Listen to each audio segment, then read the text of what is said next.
Ladies and gentlemen, welcome to our first episode of the USC Postgame Live show here on the Voice of College Football. My name's Tony. I'm here with Tim and Rick, and we are excited to talk about the USC Trojans and what a game we had today. Welcome, guys. We had USC, number 14 in the country, stomping Rice, or as we like to say, cooking Rice, 66-14. Lincoln Riley's debut was a smashing success. The offense looked a lot better with the amazing talent we brought, and so did the defense. Guys, tell me, a lot of things to work on, but what are your first thoughts of the day? Well, it was night and day from a Helton game. Usually you're looking to squeak these out against Western Michigan, but Lincoln Riley had the team ready. They were firing all cylinders on offense, feeling their way through their defense early on. But overall, they look prepared, which is, again, as a USC fan, something that I'm looking forward to for the rest of the season. I thought it was a good first performance. The offense was as advertised. I was pleased with the offensive line play. I think there was 0 tackle for losses in the first half. Caleb Williams on a few plays just had all the time in the world. He was spreading the ball around. I believe he was Williams was 21 of 24 for 254 yards. He hit 8 different receivers. Jordan Addison was Jordan Addison, 2 TDs. I think one of the great things that I love seeing was Travis Dye with a pancake block, protecting his quarterback, allowing Caleb Williams to get another completion. I think the defense was a little unsettled versus one. I think that's going to be corrected. I think we saw a halftime adjustment. This coaching staff, we got after it with 3 pick sixes and a 4th interception by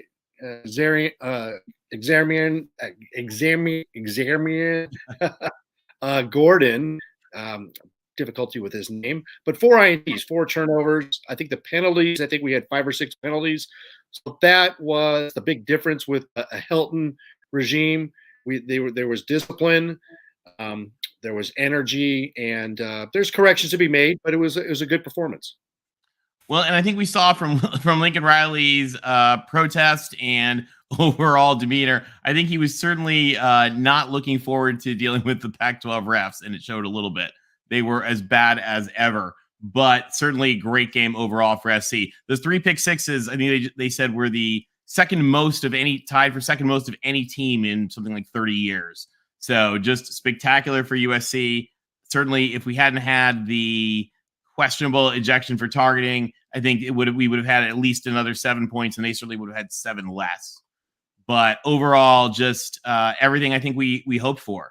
So, guys, we're excited to have you guys here on the call-in show. What's going to make it successful is if you help join us. So I know the game just ended and folks are just kind of joining in. But, John, Kyle, whoever is out there, we see a couple of you guys in the chat. Feel free to call in. We are right now simulcasting on both the Voice of College Football main channel and on the USC channel. So if you want to help like and subscribe, that makes a big difference for Mark Rogers, our official Voice of College Football, as well as the whole Voice of College Football team. Guys, what do we think overall? This was Rice, not a major, powerful team, very certainly, but I think a pretty good opener. How do you think this bodes for our future games coming up as we launch the Pac-12 schedule next week? Well, when you're looking at it, I caught at the very end of the telecast, they said that this is the largest victory, biggest opening win since 1929. And since 1929, we've had some really great coaches, and we've played some really bad teams open up. So it is just Rice. I really wish I felt a little better about the defensive line, but I guess this offense was exactly as advertised. And I'm trying to hold back because it is Rice, but just looking at that wealth of receivers out there and the way when the play opens up or breaks down the pocket, the way Caleb Williams just gets those yards with his feet, it's just something that us Trojan fans have been begging for years. It was pretty, wasn't it? LBC, what do you think as we get ready for Stanford next week? I think there's some corrections to be made. Again, Rice has a little bit of the Stanford DNA with Mike Bloomgren as the coach. And so you can see that with the way they play football, and they ran the ball We gave up too many long runs in the first couple of quarters, but adjustments were made. That wasn't happening with Helton, so that was good to see. I think we got aggressive in the stuff with defense. Hence the 4 picks and 3 of them to the house. That was a positive. Caleb Williams is just as good as advertised. So is Jordan Addison. All the transfers that we had an offense that was positive. But we are, and I think Lincoln Riley will mention it, that we have things that we have to correct. So we'll Grinch, because you go up against a Stanford or Oregon State on the road, it's going to be different, right? And so that our run defense has to shore up. But it was good to see the pressure in the second half. We sacked their quarterback several times, made hurries, which contributed to the INTs and pick sixes. So the one thing I like too is we didn't have, like 10 or 11 penalties that we would see with opening games with Helton. Every player had the correct jersey on. So it's the little things, those days are gone. There's a new regime in town. Yes. What are your thoughts, Tony? Well, one thing I was a little concerned about the weather. It's hot as heck and terrible weather right now today in the Coliseum. So bad, in fact, that Mike Bone, USC athletic director, actually ordered the Spirit of Troy, the USC band, not to wear their uniforms. So the USC band was in shorts and t-shirts and baseball caps, which was actually kind of funny because the Rice Marching Owl band, they call them the Mob, did a whole routine to actually make fun of the USC band. But they did so kind of funny, making fun of USC's band's uniforms, which they weren't actually wearing. So there was a little bit of laugh of that in the pregame. What do we got? Hayden has a question. A friend in Iowa wondering if we have any more quarterbacks we can spare, because as you guys saw, USC quarterbacks were all over this week and looking pretty good for a few other teams, our transfer quarterbacks. I like Rayleigh Brown. He flashed. There were some great players on offense that Rayleigh Brown had his chance. Fourth quarter, he flashed for a 40-yard play. He showed you the talent that he has. Don't know what happened. It looked like he was limping off. Don't know if that was a cramp or some type of lower leg injury. Hopefully he's all right.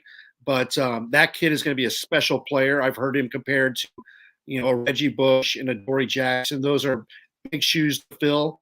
But this first game, I think he showed a few plays that, hey, this kid is special. And Jordan Addison was just he had a couple catches, he had a couple TDs, but they really were spreading the ball around, just showing you, wow, go ahead and deal with all of this. Yeah, no, for sure. Just by the way, Hayden, in case you're wondering, Jack Sears is available in the transfer portal from Boise if you guys need him in Iowa City. I don't know if you guys heard, Iowa won a game today over South Dakota State, 7-3, and that 7 consisted of 1 field goal and 2 safeties. So a little rough for our Iowa Hawkeye fans. We're sorry, guys. And I think Hayden's asking, you'll take a couple of wideouts too. We certainly, as Hayden said, we certainly saw those in spades. Guys, what'd you think of our USC wideouts today? Yeah, they got lots of touches. See, you had Williams spread the ball out well. As far as receiving, it was weird early on. Taj Washington, yes. Probably because they were probably getting double team, triple team, Mario and Jordan. You saw a heavy dose of Taj Washington getting loose and getting open. He actually ended up leading all receivers with 65 yards on 4 catches. So he totally targeted 5 times, 4 catches, 65 yards. Longest one was 63 yards. Jordan Addison with 6 targets, 5 catches, 54 yards, and 2 touchdowns. Mario Williams, 2 for 43. Rayleigh Brown, 2 for 40. And then Hudson got 3 for 34 yards. So he was spreading the ball out pretty well. And I think you also can't understate how many defenders Rice devoted to Jordan Addison. So that certainly, I think, helped open it up for other folks because he was double and triple covered and would still catch the ball. I mean, they literally had their arms wrapped around him, and he sort of dragged a guy in the air for that last touchdown he scored. Well, I think we saw a lot of his athleticism on that goal line play where he turned the guy inside, broke his ankle, spun back out, and scored very easily. So, again, I think our Graham Harrell stalling in the red zone offense is probably a thing of the past. I think you're right. And I also want to give a shout out Trojan War. Absolutely. You pointed out, you got to give Grinch some credit. He made the necessary adjustments on defense. But yeah, Rice held the ball for over 8 minutes in their first drive. Yikes. You know, that always happens on the first drive. I had ridiculous UCLA fans in my Twitter mentions all getting excited about that first Rice drive. You know, that I think was okay. The team first game, you got to get out there, get it done. Remember, guys, this was a full, entirely, call it Frankenstein team. You know, new team put together, new system, new offense, new defense. Alex Grinch doesn't get enough credit. He did a bang-up job at Washington State. And before he came to Oklahoma, their defense was miserable, and it got a lot better in the 2 years he was there. So I think we saw Alex Grinch turned our defense. That was not the defense that we had last year, that's for sure. But speaking of Frankenstein, I'll tell you what I liked about the defense, what I saw in the second half, and teams are going to have to deal with it, is we got playmakers. Shane Lee, you saw it looked like Ray Malaluga getting that pick six and rumbling into the end zone versus Ohio State. Take that, sweater vest. We remember that one, right? I think we were number 3 and then number 8. Rock and roll, baby. That's how you do it. Oh, Oregon. That's how you play a game on a national stage. All right. Sorry about what happened to you today, Ducks, but it is what it is. You know, USC's back. We're going to be hated again. People are going to be jealous. But that's what, you know, we did what we had to do. Yes, we got to make some corrections. I like the second half adjustments, but I mean, I was seeing Corey Foreman making plays. I was seeing Nick Figueroa with pressure, Peely with pressure, Solo finally getting to play. Very pleased for Solo with some pressure on the defensive front. So they're going to get things corrected, but there's guys that can make plays. How about Kalen Bullock with a pick six? That guy was left off of Pac-12 first and second team preseason. He's pissed. You know what? That kid's going to be an All-American. That guy's great today. A player. He's a player. And so happy to see Raylan Goforth. You know, he's had a very challenging USC career. Pick six, baby. So enjoying it. Hey now, Trojan War. The backup who came in was one of my fraternity brothers, so we're going to show him a little love too. We're let him do some good things. You're right. You know, certainly they could have piled it on, but I think also smart. You know, get more people in there. Get more people getting touches, getting used to the games, because we're not going to be able to do that. And you guys know, certainly as USC has seen, quarterbacks can go down in a minute. So, you know, certainly we pray for, you know, nothing to happen to Caleb Williams, but certainly nice to see Miller Moss in there doing well and ready to go if we need him. Yeah, it's a cliff after him, but I feel confident if we go to our second quarterback for sure. And that was the right call, Lincoln Riley. I had some friends text me saying, hey, you know, when are we going to see Miller Moss? And he made the call. Fourth quarter, put in Miller Moss. It's Miller time, fourth quarter. And he did what he had to do. And, you know, he got the ball to Ray Leak. He got the ball to Kyle Ford. Great to see Kyle Ford get a ball. How about Lake McCree? Lake McCree, the tight end. We actually got some balls thrown to a tight end. That hasn't happened in a long time. So it's pretty amazing what Lincoln Riley's offense looked like, and it was consistent, I think, the entire game. What do you guys think compared to years back? Anytime you throw for 330 and rush for over 200 yards, they ended up with 238 yards. And again, I want us all to pump the brakes a little bit, right? This is Rice. Sure. But again, what you play who you got, right? And out there that it was balanced. It was so nice for me is the offense looked like it flowed. Do you know what I mean? It wasn't just sputtering. There was really no hero ball involved. It was more consistent, really, really planning out each drive. Each drive flowed to me and it made a lot of sense. It was very balanced. So I'm really happy. And especially we're beating up the defense. I mean, they only gave up 280 yards and they now hurt the 146 on the ground. But remember, 55 of that came on one run. So you take that one run out, you know, it was a really overall, although a bit clunky at the beginning, a solid showing on defense as well. Jordan Bowman, Clemson guru, pointing out we did not break Josh Pate's #1 rule. We did not lose to food, and right. Certainly that was not what necessarily happened before. John DeMillo, thank you for that comment. This is how you play the teams you're supposed to beat. Those of us, certainly from SC that have survived the last few years, none of these things were for sure. Hey, I want to give a shout out to D4 Sports. Thanks for tuning in, brother. What I did say about a national stage. Yeah, you're going to have the answer to this one. I want to clarify that. I was talking about the interception by Ray Malaluga against Ohio State back in 2008 at the Coliseum when we beat them 35-3. That interception by Shane Lee very similar to that. Okay, so when we beat Ohio State, that is not a national stage. I think LBC. I think Brandon from D4 Sports just wanted to remind us that nothing on the Pac-12 network can actually be called the national stage. Exactly. This was Rice, and you know what? It was a hot day in LA, and we served up the fans what they wanted: fried rice. So there you go, baby. I like it. Yeah, Gary Lewis makes a comment about Stanford next week. The one thing that was worrying me a bit during this whole game was the fact that our offensive line, especially, it seemed to me like Corey Foreman was losing a lot of those battles, especially on those run plays. I don't know what you guys thought. I think when we go up against the bigger defensive lines, we really got to work on that because it just seemed like, I don't know, it might be trouble. What do you guys think? Oh, I think so. There's going to be things that we're going to have to correct, and Grinch is going to mention it that, yeah, we did some things well, but there's some things we have to correct. We shouldn't be getting gashed at the beginning of the game like that on the run plays. And, credit to Rice. They had some scripted plays ready to go, and they took advantage of it. And guess what? Stanford and Oregon State are going to keep on pounding it until we can prove we can stop the run.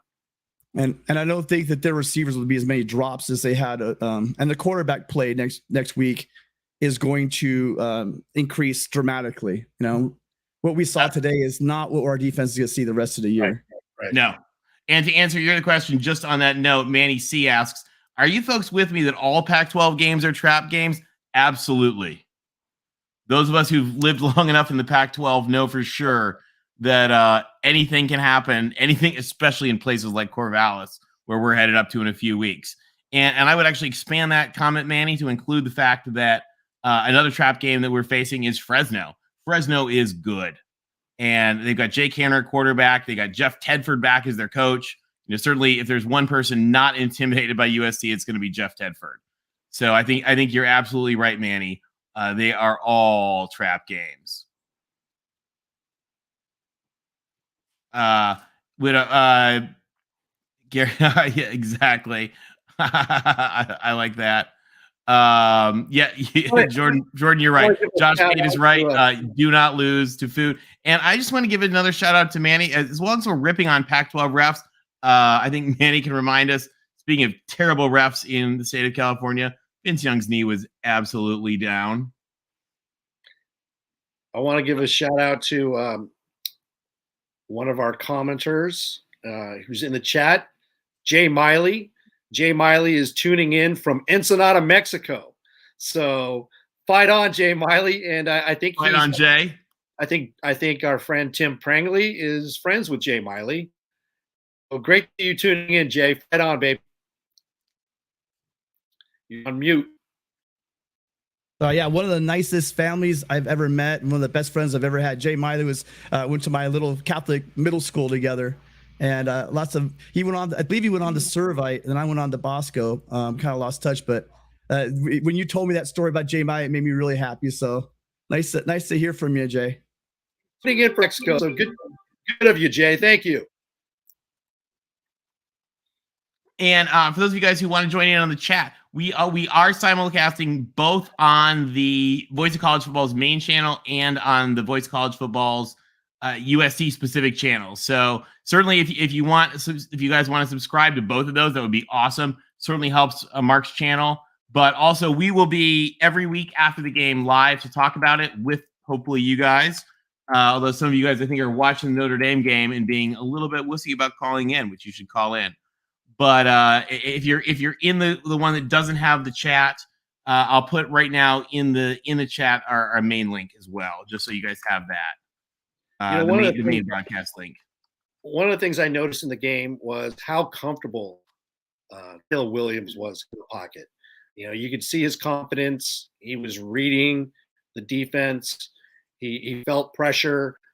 He had some good runs that he ripped off. And credit to the offensive line. They gave him time in the pocket. He was able to find several different receivers. And I think that's a positive sign. Again, it's Rice, but they got a game under their belts. I think they're going to feel comfortable. They're going to go on the road. It's going to be completely different. But the next 3 games are going to give us more of a picture of a better picture of USC and different position groups and how we are developing as a team, because you're going to go on the road at Stanford. You're going to come back against, like you had mentioned, TJ, Jeff Tedford knows USC. He knows the Pac-12. And he's got a solid squad at Fresno State, and they're going to bring their fans down, right? This is one of their games. I mean, my God, look what happened to North Carolina today going to App State, right? North Carolina, I guess, is a basketball school. You win 63-61 going into Boone. That's an embarrassment, frankly. I'm sorry. But they did not take care of business. And North Carolina State went into East Carolina and won by a point. So ACC ain't looking so good. But USC did what they had to do to Rice. Again, it's Rice. I just want to give another agreement to Manny C. Kind of on that note, talking about games today. I like this comment. Anytime the Pac-12 beats the SEC, an angel gets its wings. I think I'll agree with you on that. Certainly the conference. We don't do the whole like conference unity homerism thing in the Pac-12, but a lot of us, like I have friends that went to all the different schools, so I always want them to do well. Generally, we like to laugh a little bit about UCLA more often than not. But I think you're right that it certainly helps our conference. One thing that has been a very weak thing for the Pac-12 and a problem for USC has been the fact that it's been 2 years since the conference won a bowl game. So winning these games is big. And as well, I would include in that really Notre Dame, who's almost an honorary Pac-12 team, playing 3 of the conference schools this year, more than they played Big Ten. And so, for that, it's certainly amazing that Notre Dame's looking good, because we're going to get a shot at them at the end of the year. So in that regard, I think you're right, Manny. I think it's going to be nice if they can do well. With that, should we do a quick score rundown of the conference, guys? Well, before we move on, I want to jump in to follow up on you said, LBC, regarding the blocking. What I really liked watching was also the backs getting in and pass protection. Travis Dye, I thought a couple of those had a couple of great blocks that gave Williams a lot more time to look down the field, and that to me makes all the difference when you got coming on, the linebacker coming in, and you can count on your running back to pick up that block and hold that block. It makes a big difference in how that not only his accuracy, but also what he's thinking in the back of his head, and he's more confident. So I appreciate watching that. And finally, one big thing would be is the fact that I like the fact they had. Oh, we lost him for just a sec. Give a shout out to Austin Jones. Couple TDs. He was great, wasn't he? His second TD was great. The guy wasn't going to be in the night. He's a physical guy. And so I like the different dimension that USC gives you running the ball. And obviously with the receivers. So very balanced attack. Credit to Lincoln Riley and his coaching staff. I think Josh Henson is doing a great job with the O-line. They're developing depth. So we're going to continue to see as the season progresses. I think there's going to be surprises. There's 3 or 4 guys that are getting reps in practice that should somebody go down, I think there'll be confidence by everybody on the team that these guys can step up. So that's solid as well. Oh, one other note, since you were going to, before you go into other scores in the Pac-12, I believe we had a third USC quarterback win a game today down in the SEC. Jackson Dart, Ole Miss with the victory. So we got an SEC win with an SC quarterback, an ACC win, and an honorary ACC win, because West Virginia sure looked good under JT Daniels. And we had a loss, but if they're receivers can catch balls, JT Daniels, he looked pretty special. So those two both did. Jordan, you're right. The ACC slander does write itself this year right now, but I will point out that the backyard brawl was a game for the ages, and certainly exciting for USC fans. I think most USC fans love JT Daniels. He's a great guy. Certainly injury plagued, and I think USC fans didn't dislike any of those players. We wish them the best. And when Lincoln Riley came in and Caleb Williams was coming in, it was clear there just wasn't a role for Keaton Slovis. But I think Keaton Slovis, he's a great guy, and the fans loved him, the students loved him, people, staff loved him. And so I think I share the feelings of all Trojans when we say, fight on JT, fight on Keaton. We want to see you guys win and succeed. And I think that USC people really enjoyed watching them do great in the backyard brawl this week. Complete. I agree. Complete 100%. I mean, great luck. Good luck to those guys. They're awesome Trojans, and they're getting the opportunity to go out and play, and they're going to have successful seasons. So it's great to see. Just to hit on what a couple of you guys are saying. Connor, who we love. Connor is one of the best Oregon State fans you'll see out there on all the different shows. Calling in, chatting. It's weird being the last fan base not to have answers about your team. Yeah, well, you're going to get some big answers tonight. That Oregon State Boise game in Corvallis is going to be a great one. I personally can't wait to watch it. It's going to be a fun one. A couple other comments I saw really quick from John. Roasted ducks will go good with fried rice. That is true. And Lemansky, I like it. Lemansky reminds us, in USC land, it's a wonderful life, George Bailey. I mean, yeah, it was rice, guys, but we needed it. I think it was everything that we wanted to see, and in that regard, thank goodness. We lost Tim for just a section. Why don't we run through some scores we saw from the day? While we wait, and guys, by the way, if you want to join us, by all means, there's a link right here. It goes straight to StreamYard, which is really easy. I just gave it a short link. But you can just join the show. Just go to altimore.link/call-in show or call show. And let me just real quick put that in the chat for everybody. So if you want to join us, we would love to have you. I know some of my friends are on there and you guys are being wusses and not calling to join us in chat. Tony, I got an update. Utah is up on Florida 26-22 with 3:51 left in the fourth quarter. I believe the spread was 3 points. Utah -3. So let's see what the Utes can do, and the pending excuses by the SEC fan base on how that's not a big win. Yeah, I want to give another shout out here. Ryan Clary, USC looked like a solidly coached team, which we haven't seen in forever. Absolutely. There were mistakes, so true, but we have a lot to build on. Right. I agree with you absolutely completely.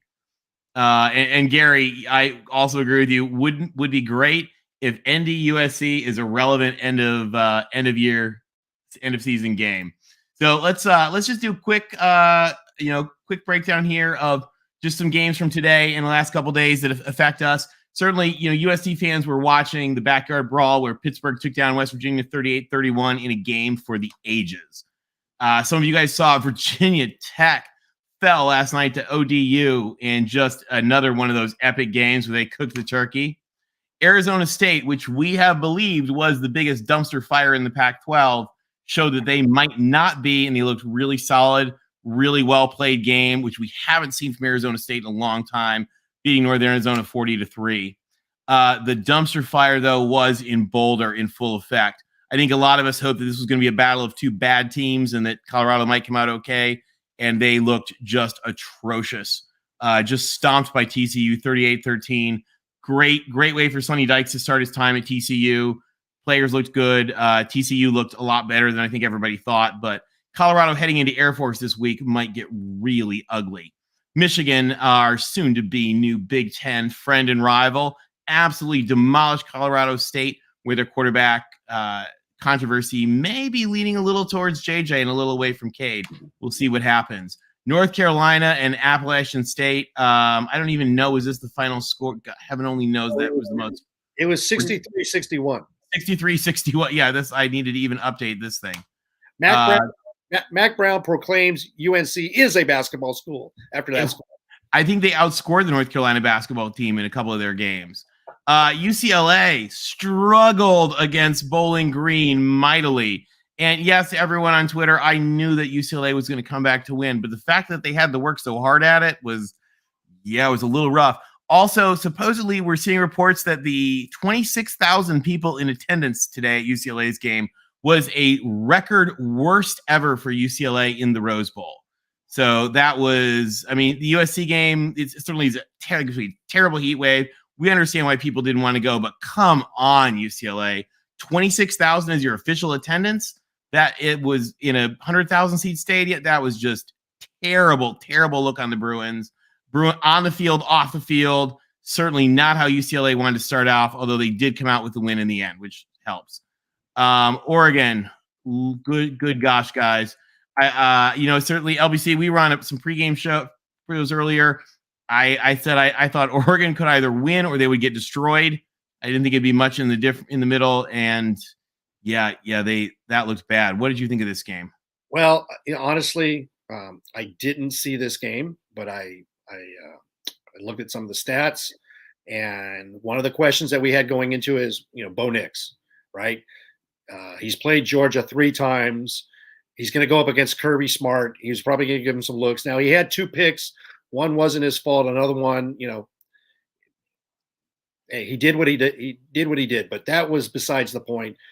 Georgia is just an awesome team, on both sides of the ball. And so, hey, they got to move on. It happened. USC, similar opening game against Alabama in 2016. What was that, 52-6? So, but hey, this is a new coaching staff. It was their first game. They've got to make a lot of corrections, and they should still have a successful season. So good luck to the Ducks. Good, yeah, definitely good luck. I do think Bo Nix is going to be better than everybody fears. We had a big thing after years of playing second fiddle to the Padres and Chargers. San Diego State opened their new beautiful Snapdragon Stadium today, and they opened it with an L to Arizona, previously the worst team in the Pac-12 by a long run, and they looked good today. Well, and a lot of people were high on Jedd Fisch, that he was making progress, and he did last year, and they've done a great job recruiting. And so this was a game that was kind of like a showcase for San Diego State. Hey, Big 12 and Pac-12, look at us, open up their new stadium. So it's a big game. They've had all offseason to prepare for it, and credit to Arizona. Not only did they win the game, they put a number on them. So congrats to the Cats. And I laughed. John Wilner said on Twitter, today was widely perceived as an early audition for the Pac-12 conference, and Arizona finally looked like they belonged. So we agree with you on that one, John. We had another big game that was scary close. FCS school UC Davis is actually, funny enough, used to be the University Farm for Cal before it became its separate school. They were tied with Cal. It was a rough, ugly game, but Berkeley came out with the win on that one, 34-13. And like you guys have been saying, right now we are looking with 1:44 to go. We've got in the swamp, Utah 26, Florida 22. What this would be, I think, a big and much needed win for the conference. What do you guys think? I think the Florida's about to score. That's what I think. Oh wow! They look like that. We have spoken too soon. I guess we'll see what happens here in the next 1:44 seconds. Well, no, we're not going to have to worry about it. They're on the 2-yard line. So could be a typical Pac-10 day, guys, where they find a way to pry defeat from the jaws of victory, like our conference specializes in. Yeah. That just means that USC is going to be old school and have to carry the conference once again. So USC the 11 Dwarfs. All right. On that note, we got our first guest of the day. Let's welcome in. You guys probably know him from YouTube as Tide Guy. Let's welcome in Jeff Grimm, one of the best around. Jeff, welcome to USC Postgame Live. I wanted to get in here before Florida scores, and if Utah wins for LBC. This is our excuse. Our number 2 team beat your number 6 team worse than your number 1 team beat our number 6 team. Touche. I like it. Does that sound like an SEC excuse? It is. One of the things you guys, we love to make fun of the fact that the SEC always has an excuse when they lose, except for Alabama fans who are really just kind of above all that. And so there's always a special relationship, I think, between teams like USC and Alabama and Texas, where you're the target of your conference and you don't always have the same feelings as some of the other folks. Well, we won't remind Florida fans that, they haven't traveled out of the state of Florida for an out-of-conference road game since, I think, 91 against Syracuse, or was it 93? Still, it's been 30 years. And I know, go ahead making excuses. We play Florida State, yada, yada, yada. But you don't go out of conference. So, if, No, they don't. If you want to be a national team, then you travel on the road for out-of-conference games. I get it. Bowl games, yeah. Out-of-conference games are scheduled games. So if you want to be a regional team, stay in Florida, but go out and travel on the road. I know you're going to tell me, oh, we're going to play this team in 2 years from now and this team. Well, actually make it happen. And Ohio State just scored another touchdown. I don't know if you guys saw. So Ohio State has reclaimed the lead. They're going wild in the horseshoe. Jeff, what's the impression of Florida? Why haven't they traveled out of the state of Florida for an out-of-conference road game in 30 years? I have no idea. I don't understand why teams don't travel more. I mean, Alabama, we haven't traveled out of conference since 2011. Although you guys play a lot of those neutral site games. Yeah, I mean, we played a neutral site every year since 2009, but home and home, we haven't done that since Penn State. Now we go on the road next week to Texas, and we're going to start doing it, but we hadn't done it forever either. Well, you're doing it, so kudos to you guys. And forgive me, because I don't have any recollection. I don't think I don't recall any of those games that have been neutral site games that Alabama played in Texas, certainly at any point in the last decade or so. Do you, LBC? You don't remember any of those, do you? No, they're you know what? That guy is dead to me. So I remember. I actually hope, though, you guys have the next 12 weeks like today. You guys go 13-0, win your thing, and let's meet up in the playoffs. Hey, I like that idea. I love it, man. Jeff Kelly, Jeff, I hear you. We felt the same, a lot of us. I found a way to somehow be able to stream it through a family member's condo community's cable account. So I'm able to actually see the game because I haven't been able to get it anywhere else. Let me tell you the game John had the same thing. I'm actually at a VRBO in Oceanside right now. My daughter's in a soccer tournament, and they have Pac-12 Network, and I was all stoked. Last night I checked it. Oh, they got Pac-12 Network. It's the Colorado channel. It's not so they weren't showing the USC game. They were showing a Colorado volleyball game today, women's volleyball. So I had to text my nephew, who gave me his Sling account. I bootlegged it to get the USC game. That's how crazy this conference is. So it's going to be great to go to the Big Ten.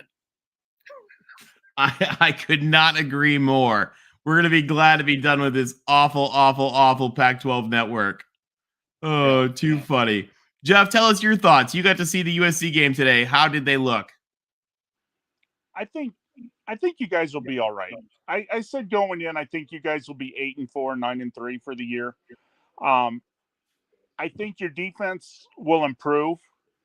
I know you guys got a bunch of pick six and look really good, but I think that defense is going to get stronger. Your offense, with that offense, your guys are going to be in games. The only games I would question, would be like Utah. That would be a tough game. Anytime you play a real physical team, I think that'll be kind of tough for you. But I really believe at least the foundation will be set. You'll be 8-4, 9-3, and I think next year you guys really stand a chance to win the conference. And we've got we got a comment in here. Gixxer Squid just left the game. Definitely looked great. Unsure about special teams. I think I agree with you on that. Hey, we'd love to hear your take on what it was actually like at the game. The link is in the description, or you can just hit altimore.link/call show.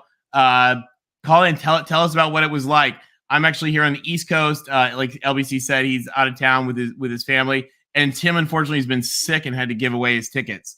So we'd love to hear from any of you guys that were at the game today. Tell us about how it felt in the Coliseum, what the environment was like, and what that energy was. Now, did we ever hear how many people showed up to the game, what the attendance was? I haven't. I haven't heard yet. I'm just thinking, can somebody see? Oh, we've got Traveling Fools in the audience now. Even better. Congratulations to your Miami guys. They certainly looked good today. Gary points out 2022 USC looks ready to challenge Utah. I couldn't agree. Oh, we've got a hater in the comments. King Vanetta, thank you for the super chat. Mark and the Voice College Football channel really appreciates that. By the way, like we said, you guys, anything you can do to help the channel is certainly appreciated.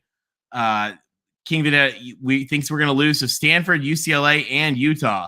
I don't know. What do you guys think? I'm not so sure about that. I think that Stanford's in a fight against toothpaste right now, 28-10. That being said, though, I do think Tanner McKee, he's the real deal. McKee's gonna really test it. They have those big, tall receivers.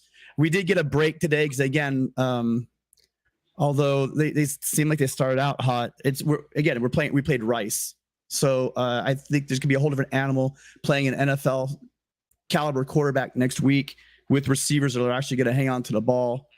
I don't know about losing all three of those teams, but I could absolutely see losses to UCLA and Utah and possibly to Stanford. This USC team showed us it's got a great offense, but there's definitely some holes on defense that need to be taken care of.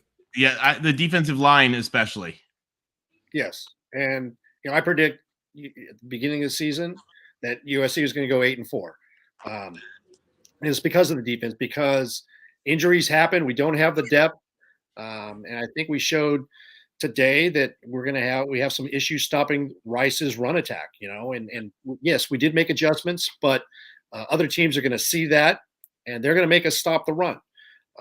So the defense will get better over time, and we start,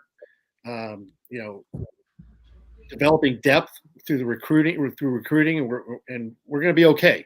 But the front seven is questionable, and if we sustain any injuries, that's where we're going to have some challenges on the road. So we're realistic, but I think we saw a lot of positive things today from a number of different players that nobody saw last year because they're transfers, and they're starting to develop a lot of that change in culture.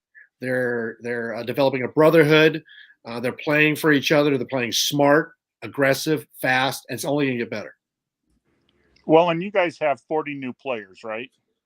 40, exactly. And Exactly. It's going to take them some time to gel. I don't care how good you are. You can take 11 great people, put them on defense, and it's going to take some time to gel.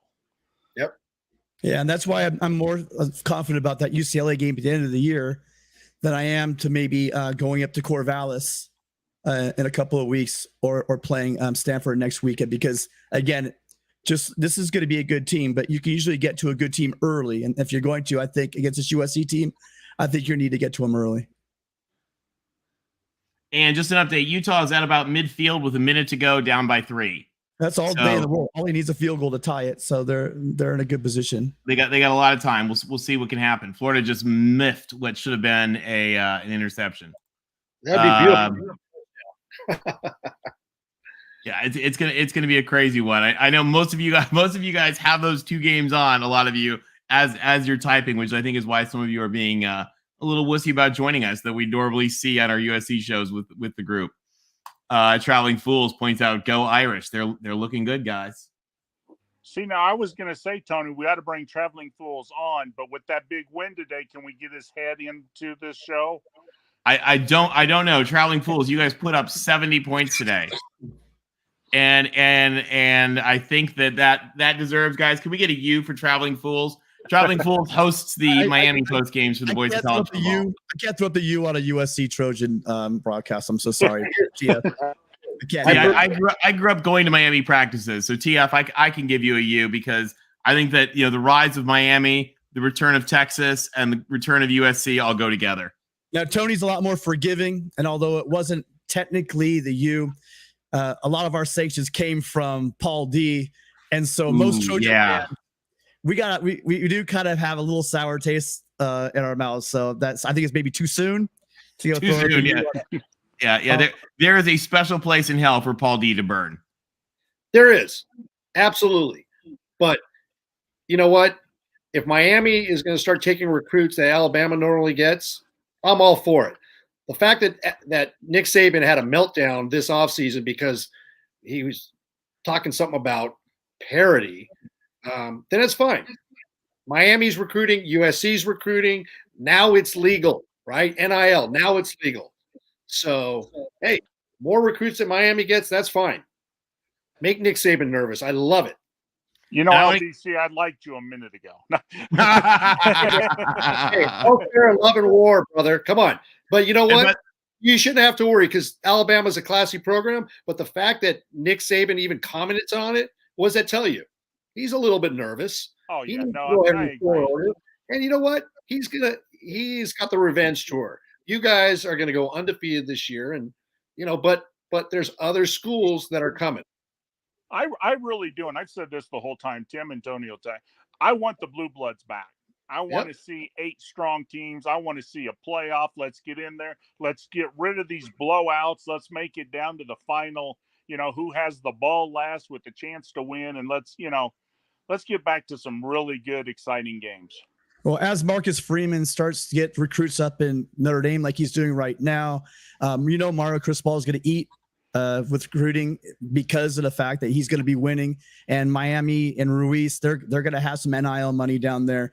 So the more teams you get pulling, the problem was for a long time, you had all the recruits going to basically OSU, Alabama, and it became concentrated in small locations, and Georgia. The more of these blue bloods that grow, we would talk about, Jeff, the more of these guys get back into the game, it's going to spread all that talent out. And so hopefully USC with our niche in the West, we're not really competing with a lot of people for our recruits out West. So I think we're in a unique position, and hopefully that will be helpful. Right. And if you guys can lock down California like you did with Carroll and that, I mean, if you guys just lock down California, you don't need too many other recruits. Yeah, no, that's the whole plan. Like my dad always told me, he's like, McKay, you're going back to the McKay years. It was all about circling the wagons and keeping all the kids in Southern California. And then you go out across the country and pick out the guys you need to fill in for your roster. And that was Carroll's game plan. He heard directly from John McKay, and hopefully Lincoln Riley's thinking the same thing. I think you saw that a little bit today. Rayleigh Brown, freshman running back from Mater Dei. CJ Williams got in late in the game. Got a pass from Miller Moss, also a freshman from Mater Dei. Damani Jackson, 5-star DB from Mater Dei. He's a little dinged up right now. He needs a little more rehab time, but he's been getting reps. So some quality players that are in this class, the 2022 class, and you're going to see more coming in this 2023 class. Yeah, Ray Leak went off with ice around his ankle, so that's not a good sign. Probably if you sprain that ankle, we're looking 4 to 6 weeks away. So hopefully that's not a bad sprain. Hopefully you can come back from that. I like this though. This Gixxer Squid, unlike the Helton years, SC finished in the red zone, had 0 turnovers. It kept moving the ball. The vibe was totally different. I could not have said it more succinctly. That's exactly how I felt about this game.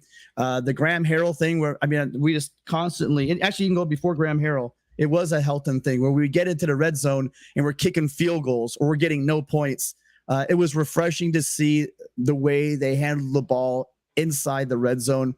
Something us Trojan fans have been waiting for and deserve better for a long time. Also, this is proof to you guys that there are some practical Sooner fans out there. This is one of the better members of Mark's community. So So how do you feel about Alex Grinch? My first, and my real question: where the hell was this last year? Well, the thing is we are seeing that attacking, opportunistic defense that Grinch is always talking about doing. They want to attack. They want to cause a lot of turnovers, and they did. But I am gonna pause a little bit because again, this was Rice. A couple of those balls were off tip passes, so I'll believe it when I see it against Stanford next week. I think that's very true, but certainly was a good thing. And I never thought Oklahoma fans gave Alex Grinch enough credit. They had, before he came there, they had one of the worst defenses in all of FBS, but it was overcome by their offense. And so he certainly did a great job at Oklahoma, making them better. Not quite, they didn't get quite to what they had. Oh wait, hold on. We have a question right now. Roger Dodger, do you guys do a sweaty report from the Coliseum? If we have somebody who was at the Coliseum who could call in, we'd love it. Tim was going to be our guy there, but is still a little bit sick today and couldn't make it. A little bit. No, you guys, I am barely holding in there. I've got COVID, so this was one nice refreshing break in the action watching the game. But yeah, there was no way. Even if I wasn't contagious, I don't think I could have made it to the game today. Well, Tim, we all want you to get better. Another refreshing thing that I saw today, I believe we had 6 penalties, and I did not see one false start or a delay of game. Am I wrong? No, and as somebody pointed out earlier, we ended the first. We had like all 3 timeouts at the end of the first half. When does that happen? We're not used to that for USC. So coming out of that PTSD,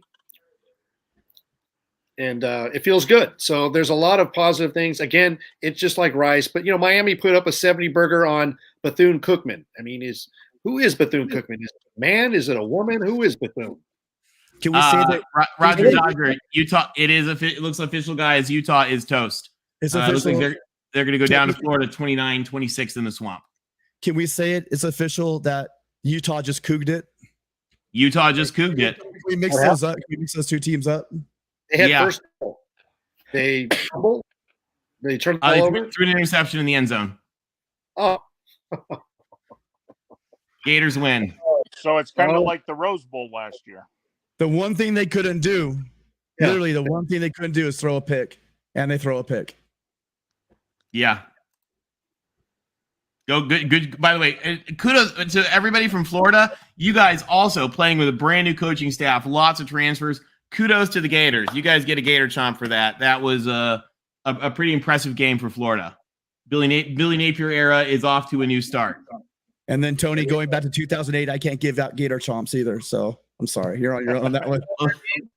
Utah, that's what that tells me. Yeah, as John points out, literally could have run it, kicked a field goal. The only thing they couldn't do was throw it to the other team, and that's what they did. So am I right by saying that right now Arizona is ahead of Utah and Oregon in the Pac-12 standings? You are. And Vanderbilt is ahead of both of them in overall national standings. Yeah, they're ahead of Bama even. Yeah, they are. That's right. That's right. Vanderbilt looking good. John asks this big question still. What's a Ute? I think I learned that on my cousin Vinny. It's a young adult. It's exactly. That's a great movie, by the way. What was that? The Pac-12 looked no bueno today, minus USC. Well, that is, I want to be sad about that, but I'll take it because the Trojans look great today. It was a day that we've certainly been waiting for a long time, and I think that USC fan. Although, by the way, the day's not over. We have a couple of really important Pac-12 games still coming up. Notably, Oregon State Boise, which is Boise, certainly rich program, lots of recent history in the big sort of champion of the Mountain West, and so many times recently going to Corvallis, and Oregon State's looking to have a great team, continue on last year's success. So I think this is a really important opportunity for the Beavs to do what they need to do. Mark points out USC always carries the Pac-12. We have LBC, I've missed those days when that was always true. Well, I think today is one of those days. Maybe we're seeing, since we got Tide Guy, of the Tide. So here we go. We're going to do it for 2 more years. I mean, we carried UCLA to the Big Ten, right?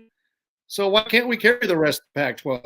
Here you got Oregon and you got Utah remaining in the Pac-12. Washington plays later tonight, but they're auditioning for the Big Ten, right? Or they're auditioning to stay in the Pac-12 with unequal revenue sharing.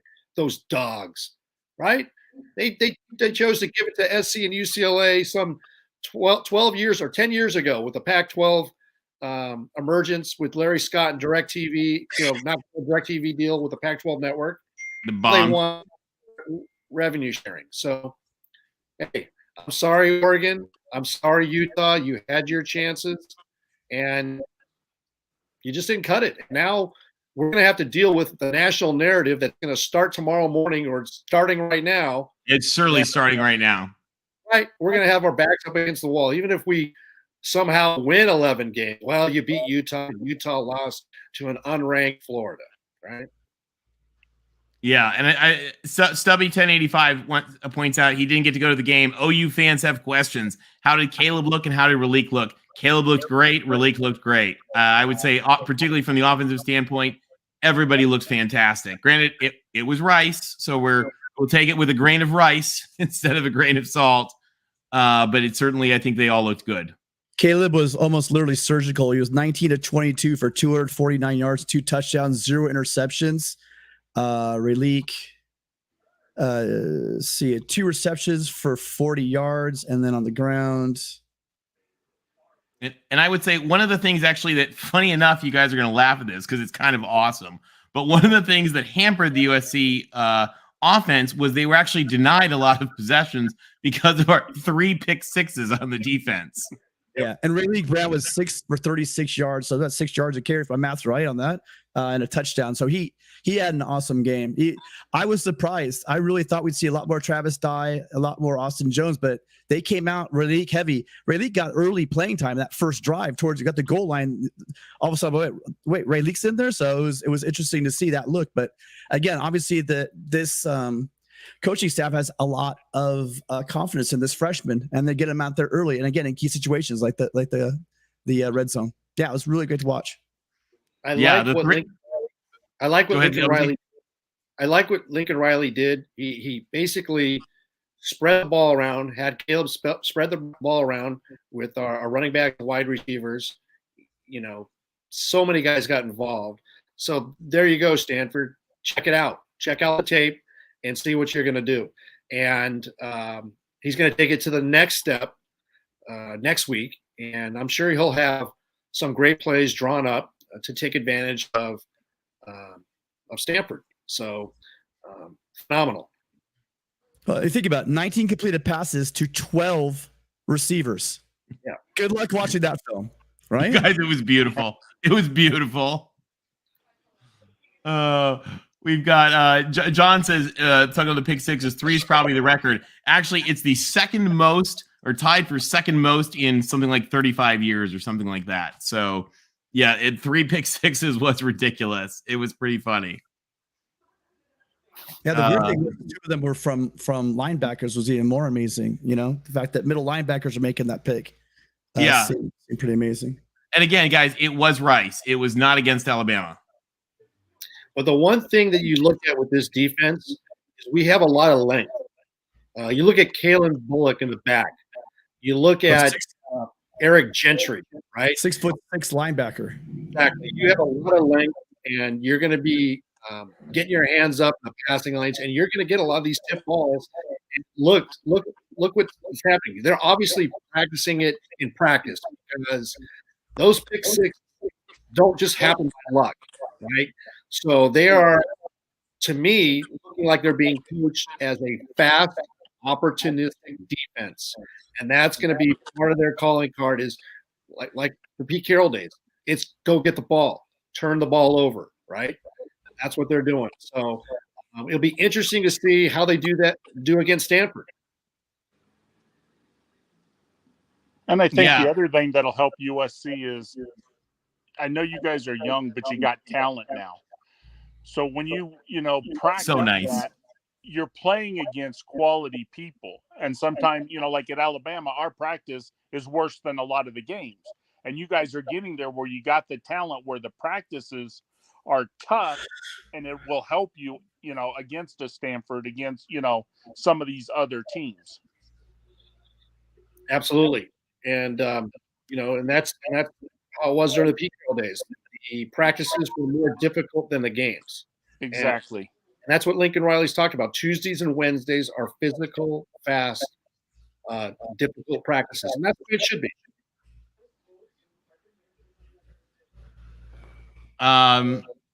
Jamira Spivvy's saying we need a relief injury update. Like Tim said, all we know right now, I haven't seen the post-game press conference, so I'm not sure what the update is.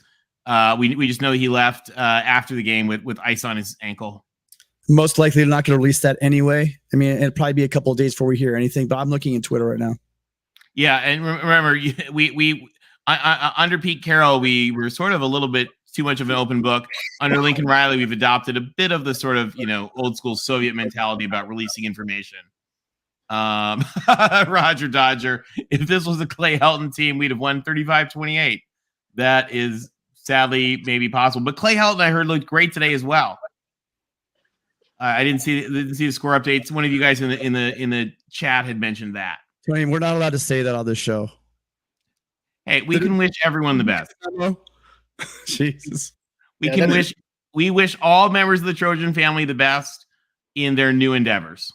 And that's a great point by Roger Dodger. I mean, do we remember the UNLV game, the Western Michigan game, the last year's opener against San Jose State? They were brutal. Delays and a lack of motivation, discipline, organization, accountability. So just to see a complete 180 in all facets of the game is pleasing, to say the least. I was almost like in a dream. I'm like, is this really happening? Right? I finally can bootleg the Pac-12 network, and am I watching what is real? So it was exciting. It was good. We've waited a long time. Yeah, that's Rayleigh going off on the cart. Oh no! So he left the field on a cart. Yeah, I can't remember whoever it was. Thank you in the chat right away. They were at the game. They said that they saw him leave with an iced up ankle on the cart. Yeah, that's not a good sign. I hope that's not a high ankle sprain. Yeah, they're looking again, month and a half. We'll yeah, see. but now with the high ankle sprain, they do surgery on Monday, and he'll be back within 4 weeks. Because Alabama had that problem. Tua had that problem 2 different years, and so did Jalen Hurts. And they do a surgery now on a Monday, and within 3-4 weeks they're back. Okay. Well, we'll find it. I mean, maybe we'll find out. Maybe we won't. But certainly, we know that we have the best medical care in the world for these guys. Somebody's asking, did Notre Dame lose? Notre Dame is down 21-10 to Ohio State with 4:51 to go.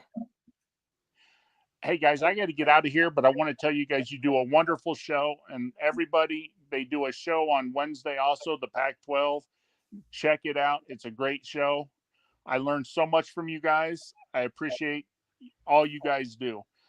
Thanks, Jeff. Hey, we're really glad you called in tonight. Roll Tide, and wishing you guys good luck for the season. All right, man. Take care, guys. We'll see you in the playoffs, hopefully. Hopefully. Take care. Yeah. And Jeff has a really great channel. You guys, it's called Tide Guy. Go ahead and give it a search. It's awesome. It's not just Alabama football. He's been taking on a lot of the national news as well. So if you are a college football fan and you want to look smart in front of all your friends, I suggest you give it a look, because he's going to give you a lot of information on the hot topics of the day. Yeah, Jeff's just an all-around great guy. And for those of you guys as well, like talking to Jeff, like talking to LBC Tim, check out Mark Rogers' Voice of College Football Patreon. It's like $5 a month, and you get they do all sorts of like fun group chats. They do nightly chats. They have a Discord link which is kind of like an ongoing chat room, and it's a lot of fun for everybody. And Ty Guy is a very happy guy right now because looking at a score update, Alabama's up on Utah State 55-0. So Wow. with about 6 minutes left to go in the fourth quarter, so Nick Saban is being Nick Saban. He's on the revenge tour. Jimbo, he's coming for you. And remember this, you guys, this is what got me hooked on this community, Mark Rogers community here at Voice of College Football. If I were to tell you guys that a couple of my best friends in this community are Duck fans and Notre Dame fan and see who else we got in there. And we got a Sooner now. I'm just telling you guys, it's a really big community full of knowledgeable fans, people that really love the sport, and it's run by a guy who's a walking encyclopedia of knowledge. He is. And so if you really are looking for a home base for football, I don't know why you aren't checking out his site. It's $5 for his Patreon. That gives you access to the Discord channel, which is basically a chat board for all of us. There's different channels for different teams, but more importantly, we like to do wrap-up shows and member shows where there's call-ins and during the week. So everyone's invited to join the Discord. And if not, though, make sure you're in his live streams. Mark is doing live shows almost every single day.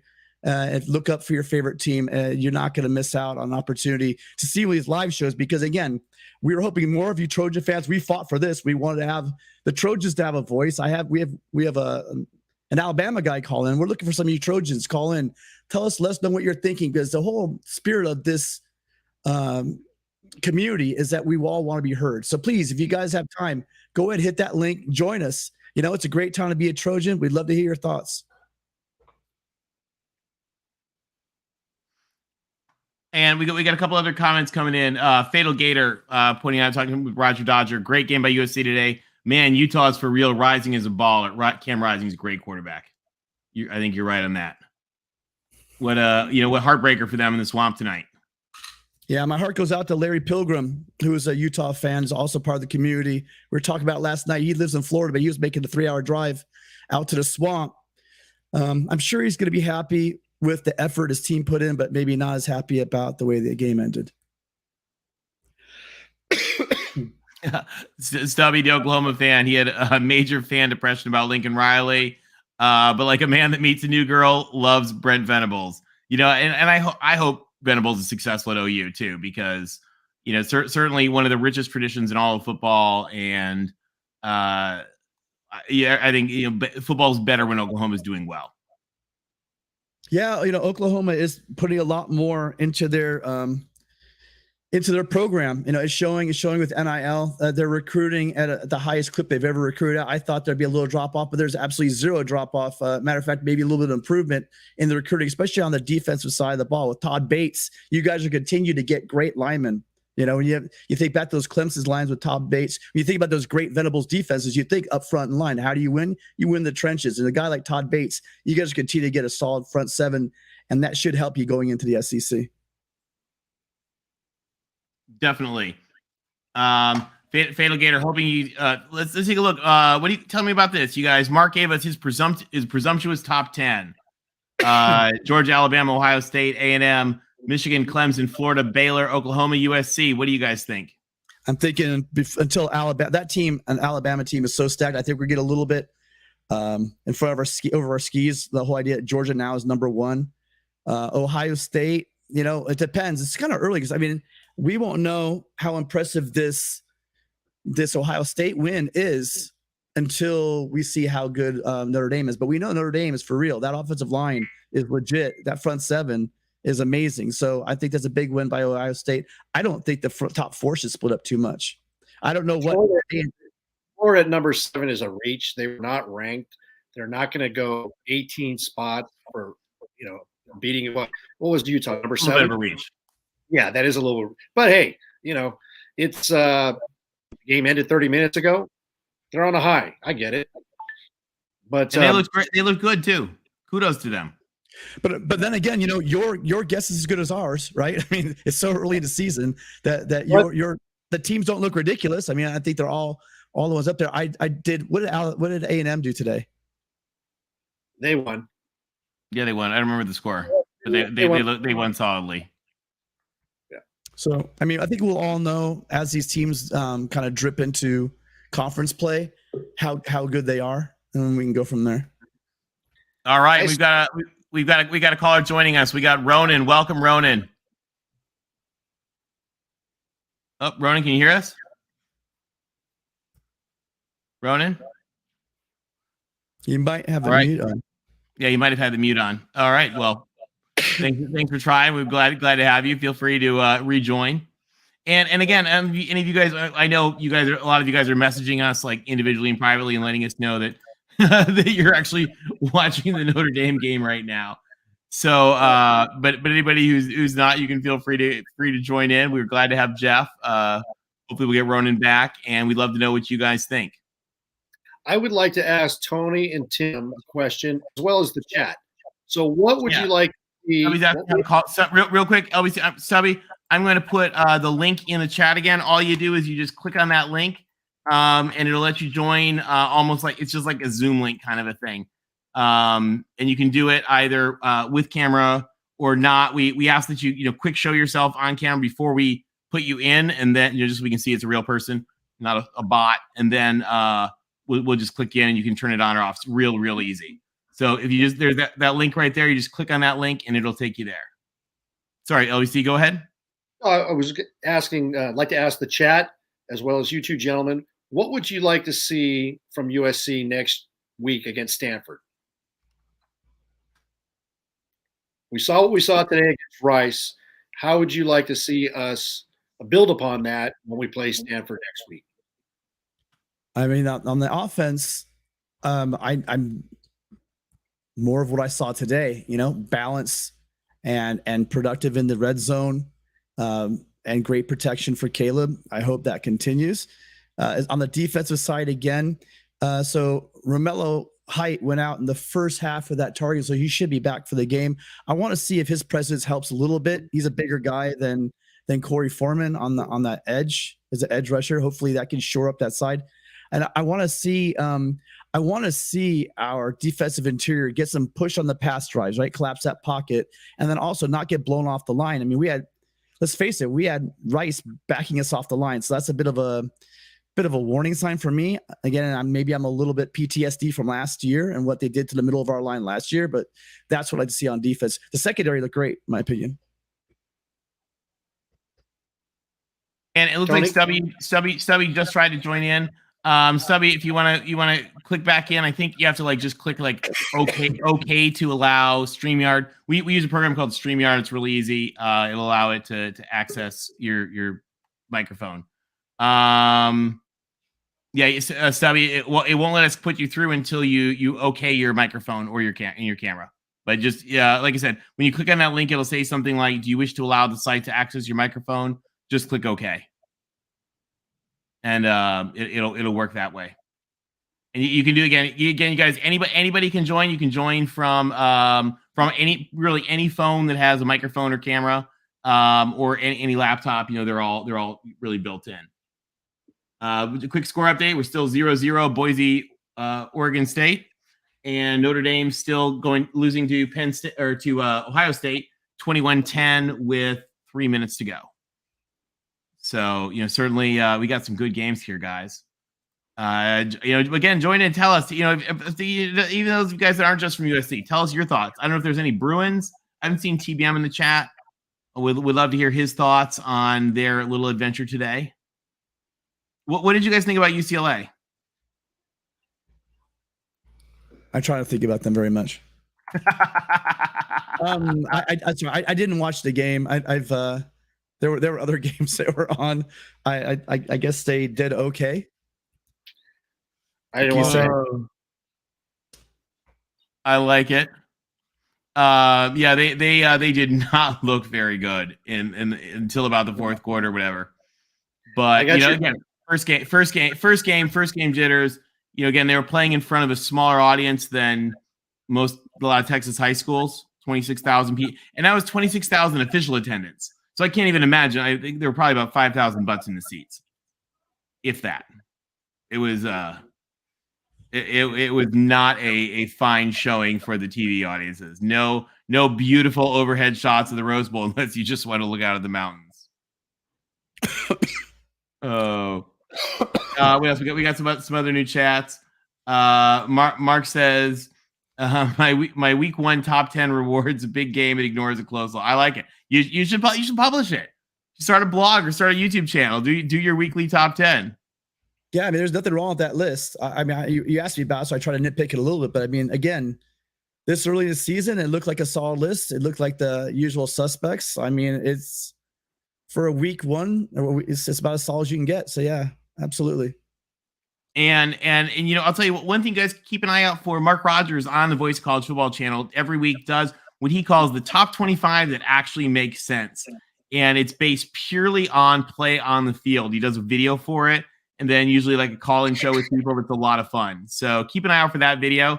If you click like and subscribe on this, you'll get to see see those kind of videos that he has, especially if you enable notifications. Stubby says he has good feelings about Lincoln Riley. We do too. Again, Stubby, if you just click on that link, it puts you in there. You just have to okay your phone to actually access the stream, to let the StreamYard use your microphone and video. It's real easy. Works through the browser.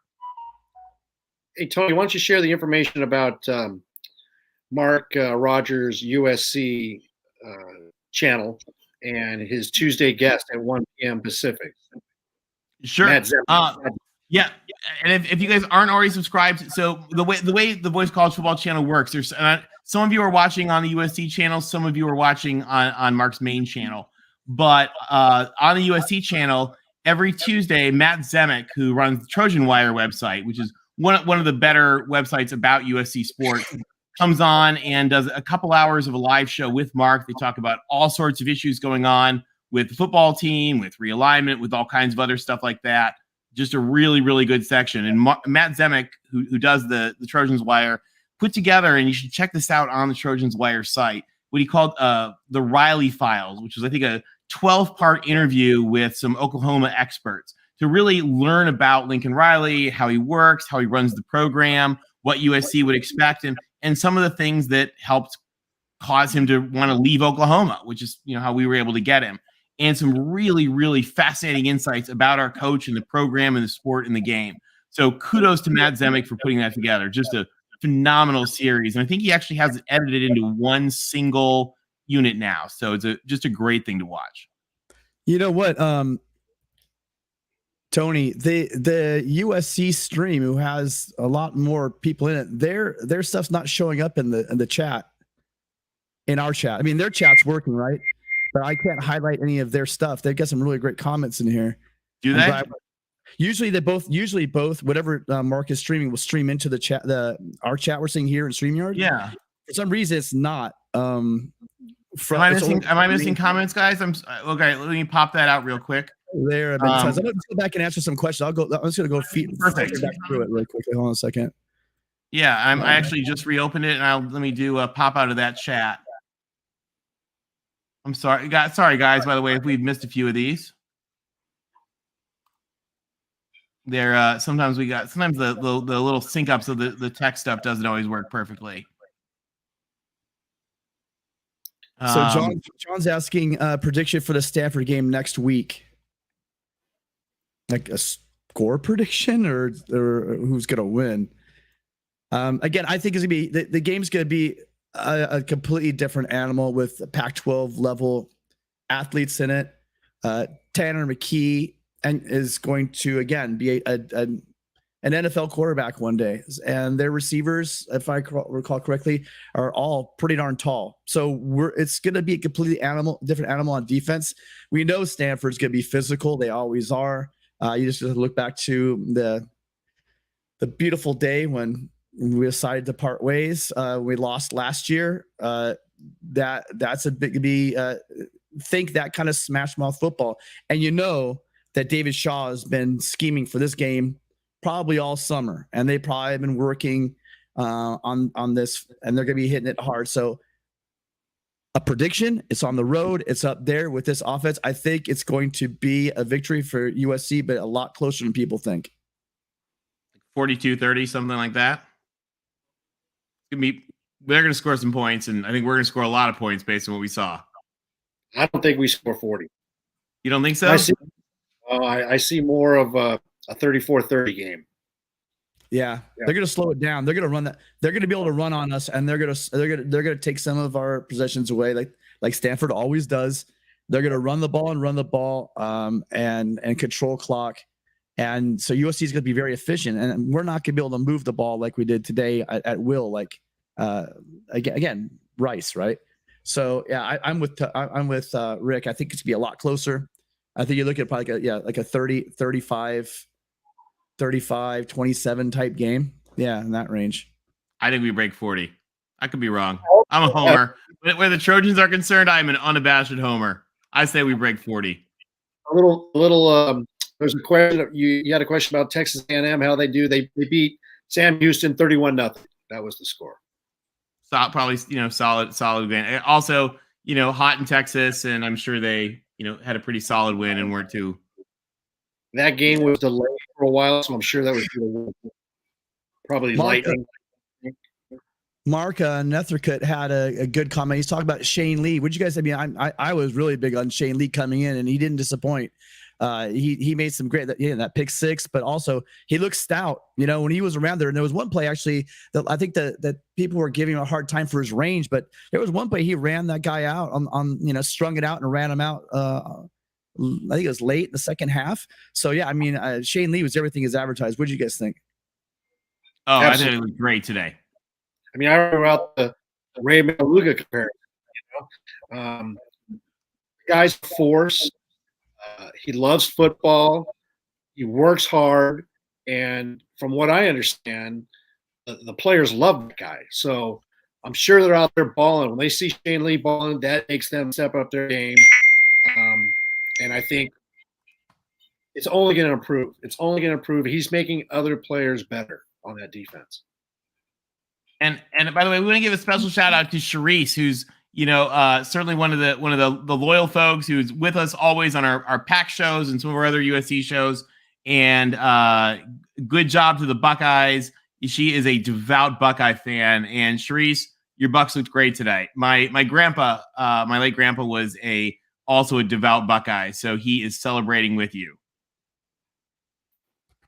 I hope so. I've been waiting for Corey Foreman to break out. He's got all the ability in the world. I know that they've been talking in the practice reports that he's working really hard. I noticed that he moved up the depth chart to an or position the other day, right? Instead of being the backup. I'm wondering, my only question is how effective he's going to be at that weight. I know he dropped weight to play that position. I'm just hoping that that doesn't become an issue, because I don't know. It just seemed like he got knocked around a couple of times. I maybe I missed a couple of plays, but I think he has all the ability in the world, and I'm hoping he can do it. And the Notre Dame Ohio State game has gone final, guys, 21-10. So those of you who were waiting to call in until after the game is over, you can do so now. We'd love to have you. So that, not having seen that game, but just hearing the score 21-10, does Notre Dame have enough offense? They lost their best wide receiver, unfortunately, to an injury in camp. Tyler Buckner is there. I think there's questions about Tyler Buckner. He's got to prove himself. Very difficult game. Let's give it to Notre Dame. They're on the road. It's their coaching staff's first game. But to put up 10 points on a team that maybe had questions about their defense, Ohio State hires a new defensive coordinator, comes in, and I think Ohio State fans will tell you they were concerned about their defense. But that's a great showing by Ohio State, 21-10 against Notre Dame, a ranked team. Hats off to the Buckeyes. Yeah, I mean, I'm impressed. Jim Knowles must have installed his defense. I mean, that again, you guys, we're going to see as the year goes on, we're going to see that offensive line is no joke. It really isn't. I thought that was good. Sorry, obviously, go ahead. I was going to say, now Notre Dame has questions that it has to address. Marcus Freeman's a great coach. I think they'll be fine. But what was the spread? 17? They kept it in there, within the point spread, and 21-10, nothing to be hang your hat about. You'd like to win that game, but I think most people that are non-Notre Dame fans, like our friend Will, are going to tell you it's going to be a difficult game to win. So Notre Dame still has games against Clemson and USC, so they have other opportunities. Well, and again, you guys remember they gave up 21 points to probably the best offense in college football. Let that sink in a little bit. I know we're getting excited about how we ran all over Rice today, but that Ohio State offense is most likely the number one offense in the country, and the fact that we knew that Notre Dame's front seven was going to be stout, but this is also a testament to the defense as a whole, because again, giving up 21 points to Ohio State is no small task. So I think we'd be very worried about that game at the end of the year. Well, they're like the inverse of USC. They have a great defense. They have a new coaching staff, but do they have enough offense to outscore teams? We have a new coaching staff, very diversified scoring offense. We have enough defensive depth to score the other team, keep them off the field. That's going to be our question. Again, it's just price, right? So we're going to start seeing some evidence of that question next week at Stanford. Yeah, it did look like I didn't watch a lot of the Notre Dame game. I took peeks here and there. It did look like their passing game was pretty poor. But they're always going to be able to move the ball on the ground, especially this year with that offensive line. And Chris Tyree is no joke. I mean, that kid can motor. You give him a little hole, and he's gone. So, I think for most of their schedule, I think they should fly through it. Again, I think although they lost this game, it's a strong showing, and it does bode well for them for the rest of the year. Again, I hope USC's defense continues and continue to get better, because I think we will be at a shootout with them. All right, we've got one of our favorites, Gixxer Squid, is joining us right now. Hey, welcome. Tell us about your thoughts. Hey, how are you? Sorry, earlier I was messaging and my wife and I were driving, so I told her I'd call it when we got home. But no, we were at the game. It was a wonderful game.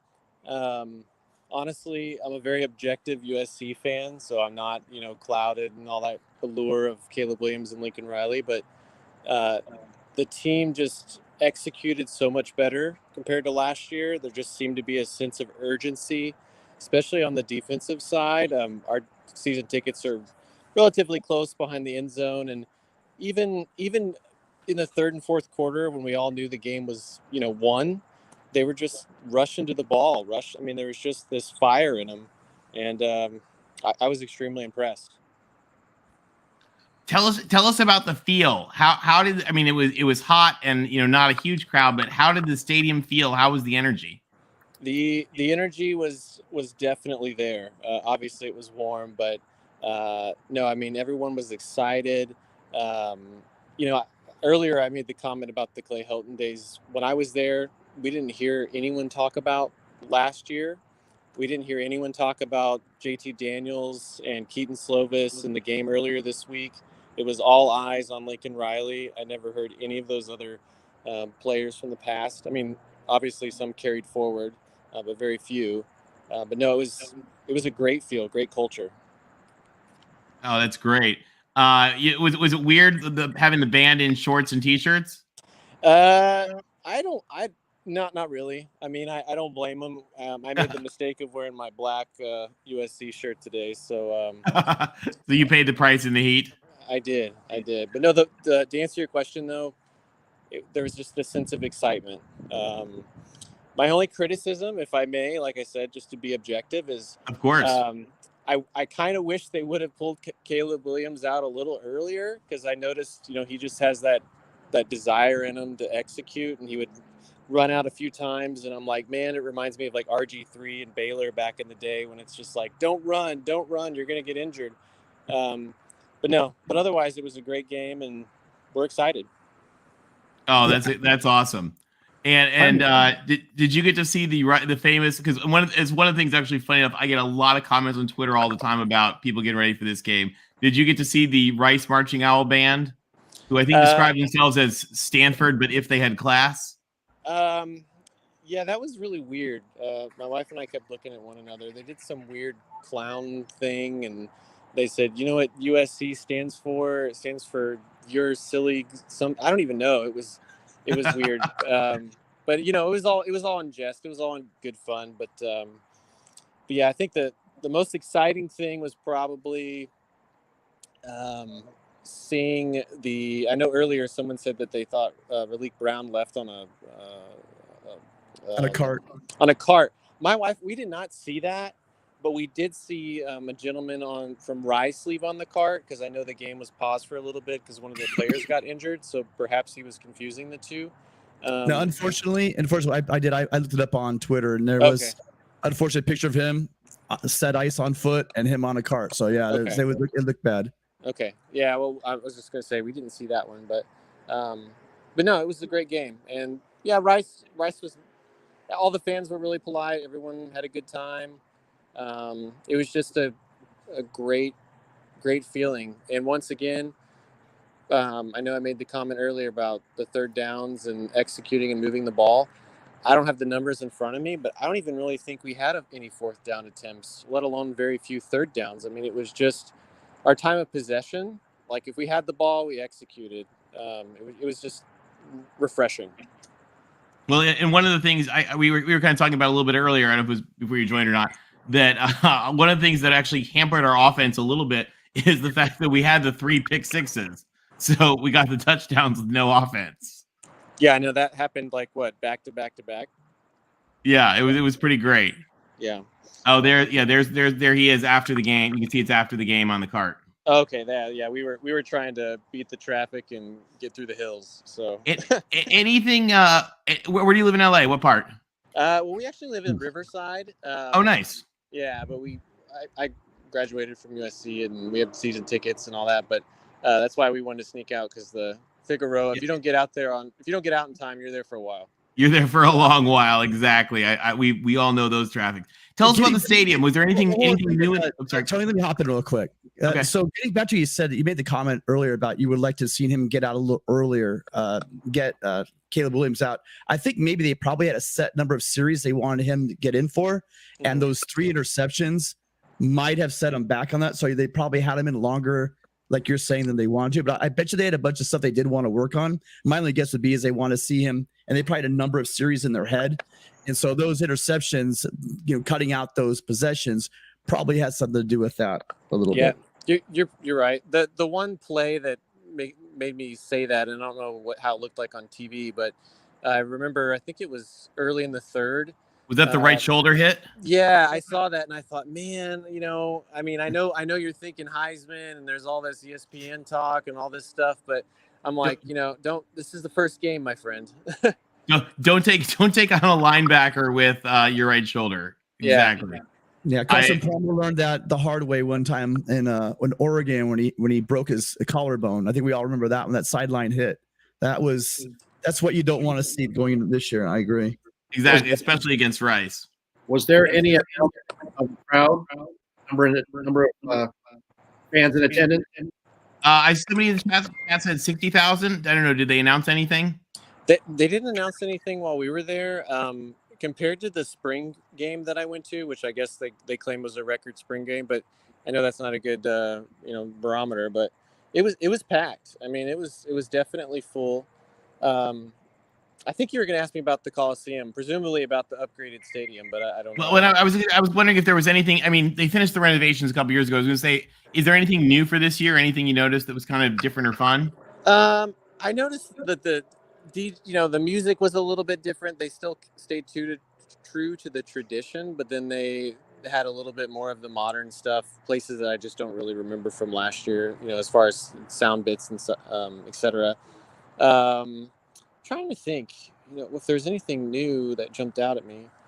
Not really. I was just so focused on just the field. It was like one of the few times I wasn't looking at my phone at the same time, because it was just every time they had an offensive possession, they were just moving the ball and mixing it around. And I kept wondering, like, well, who's that? Who's this? Because I know that there's a lot of competition right now for some of those positions with some quality, transfers and freshmen. So I wasn't too focused because I was just too focused on what was going on the field. And speaking of focus, for the folks that are focusing on us right now, Oregon State is up on Boise 14-0. They just scored again. Where did you guys sit in the stadium tonight? We sit right by the tunnel, so we're right in front of the kind of the TV set before the pregame TV set. So we're right behind the end zone. Oh, that's a great area. So you got a nice view. We do. Are you over in like 109, 110? We're 113. So we're 113 right by the entrance down to the field. We actually went down to the field before the game started. So don't tell anybody, but yeah. Very good. Yeah. Well, hey, not to be rude, I have to hop off because my wife's looking at me for dinner reasons. But I just wanted to call. To call and thank you all for the show. And we really appreciate having you with us. Tell her thanks for sharing you and have a great dinner. Yeah, and hopefully for next week, make sure you call in because that was a great call. Really appreciate your time. Hey, no problem. Thank you. Have a good evening. Fight on. Taking a look.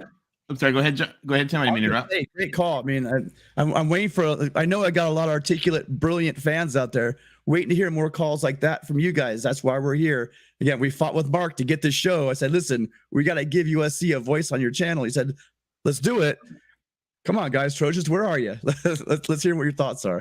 I know a lot of you have been watching Notre Dame games, so we know that just ended. We got a couple more fight-ons in here. Charisse is continuing to celebrate the Buckeye win. Mark,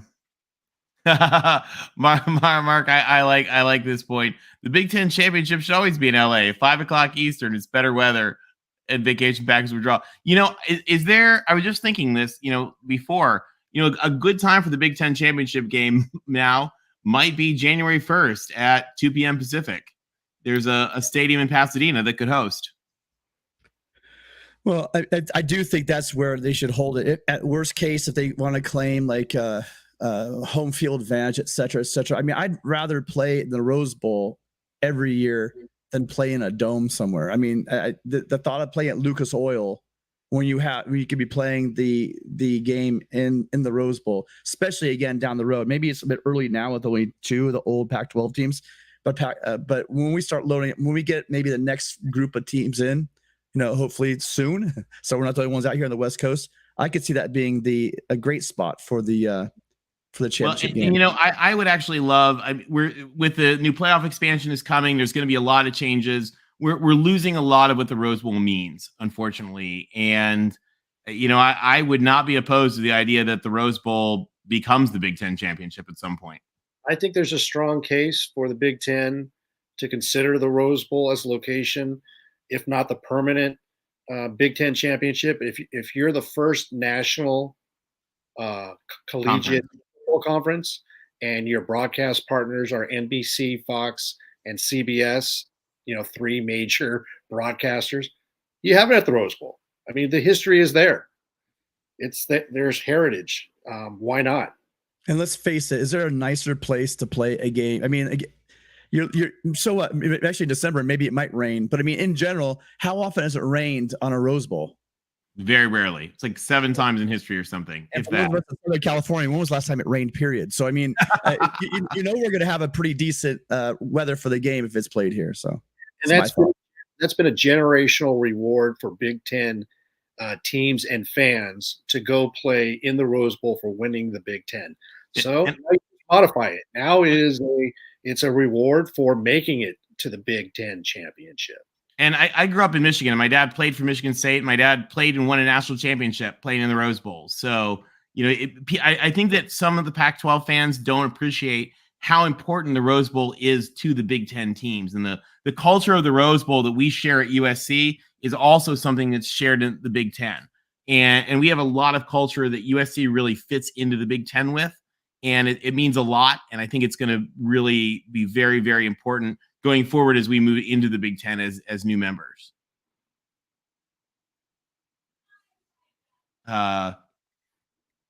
What have we got? We've got BW is complaining it's a home stadium. Yeah, that's fine.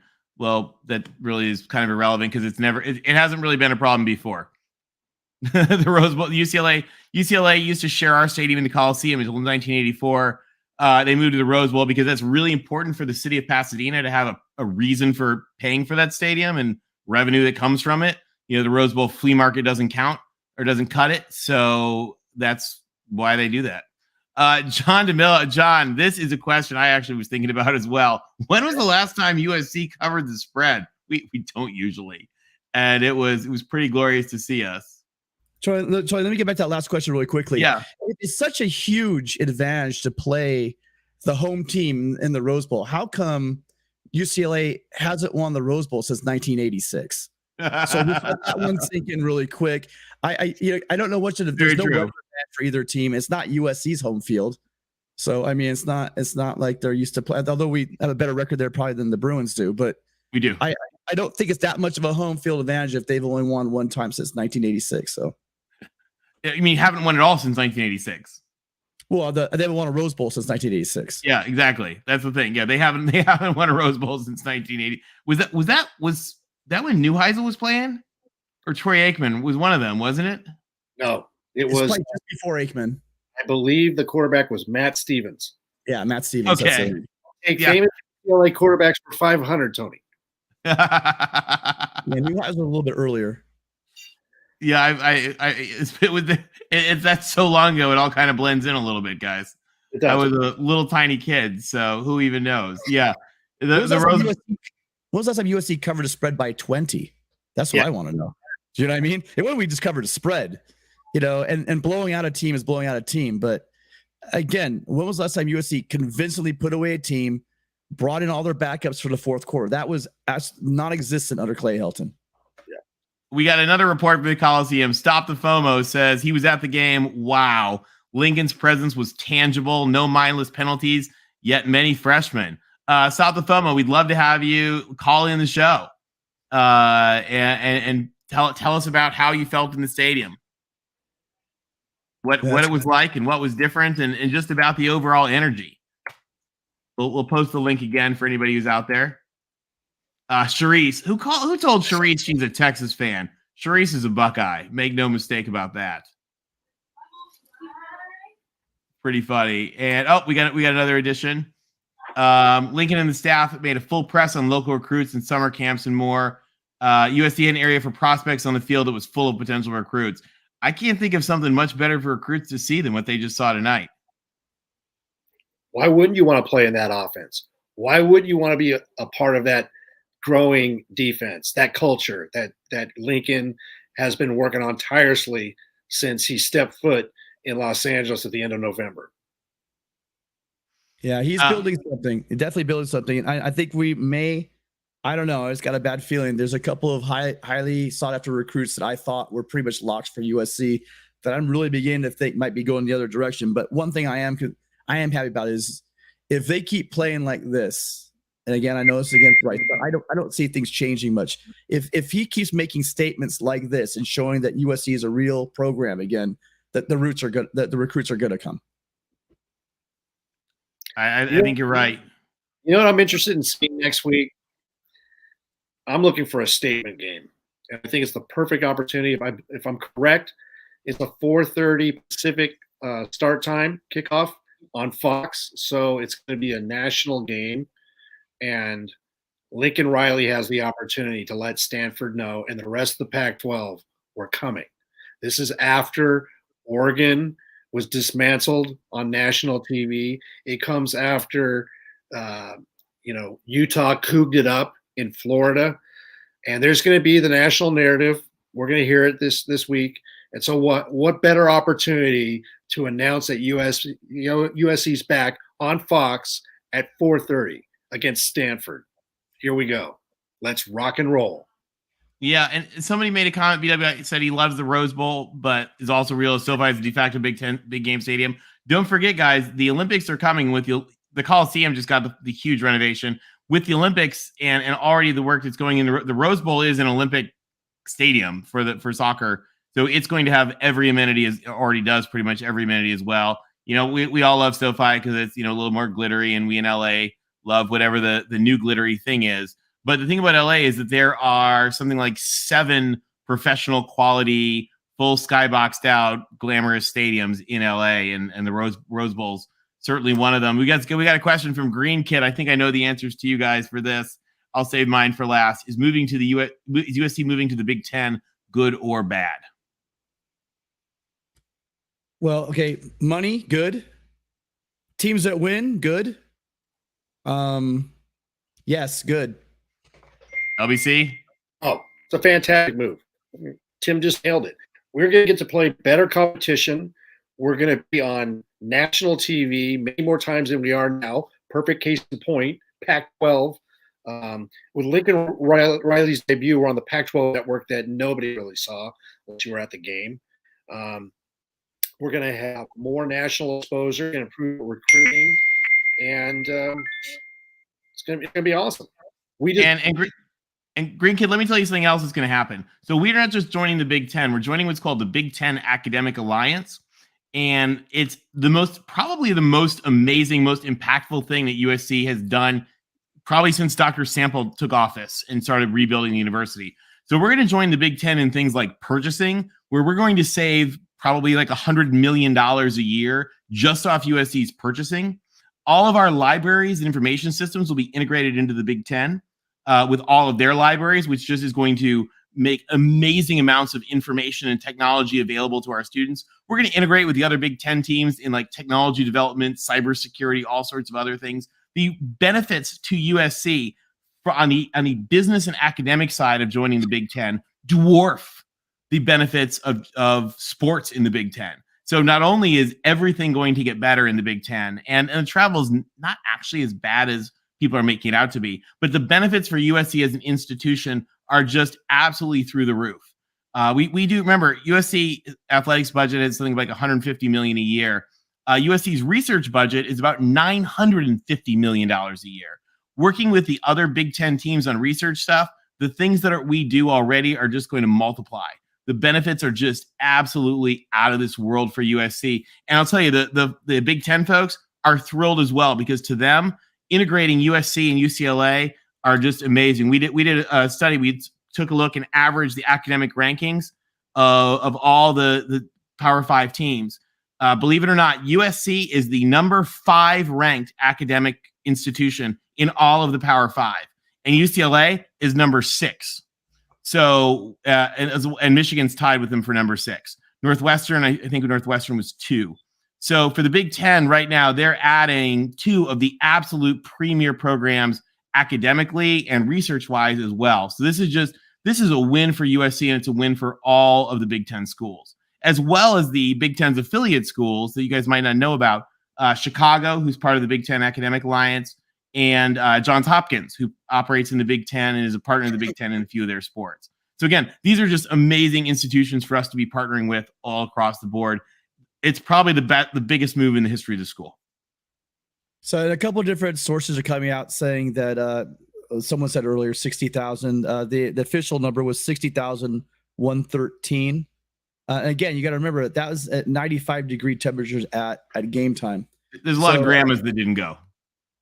Well, we do have, we were a fair amount of older people. Just people in general thinking of, do I want to sit? Because I'll tell you what, you guys, those of you who've done those early September games in the Coliseum, there's no shade. I mean, you can go down to the tunnel once in a while, but if you want to spend the whole game in the tunnel, why not sit in front of your big screen TV or with your feet in your pool watching the game? I mean, that's what a lot of people decide they're going to do. So I'm happy the 60,113. I'm assuming, though, that's probably the paid attendance, not the actual attendance, but that number is solid, I think, against Rice.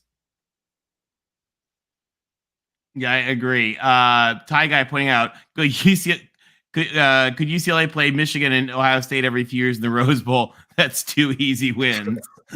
I like it. Sorry, looking at with the chat. Yeah, as John points out, national recognition with the Big Ten alone will be awesome. It is in every possible way. I mean, I'll give you guys another example of things, and this matters a lot to those of you who had graduate degrees from USC. The Big Ten schools work together on hiring each other's PhD students as professors. So just again, everything gets better. One scoop, John was glad that Arizona is looking improved. I'll tell you, if you guys saw that game, tell me your thoughts on Arizona. They've been the doormat, and I thought they looked pretty solid today.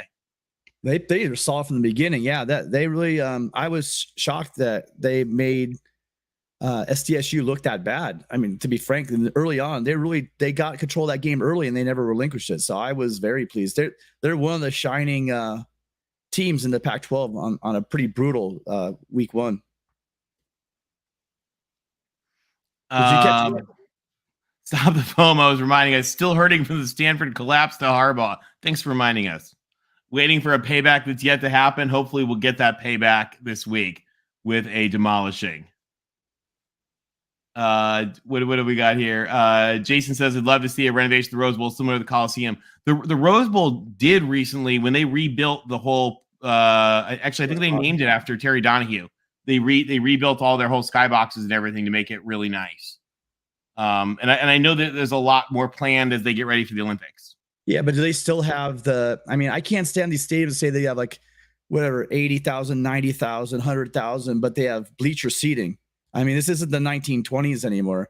People don't want to sit. When I go to Notre Dame and you sit in those little bleacher seats, and maybe the people next to you aren't the smallest people in the world, you kind of get squished in between a bunch of people. It's not the greatest way to watch a game. Yeah, well, and the problem with the Rose Bowl too is the rows are much more narrow than the Coliseum. It's a much smaller, like, purse butt stadium, and so you end up with a person in front of you's head directly between your legs. It's a bit awkward. Here are some score updates. The Stanford game went final 41-10 over Colgate. Don't lose your toothpaste.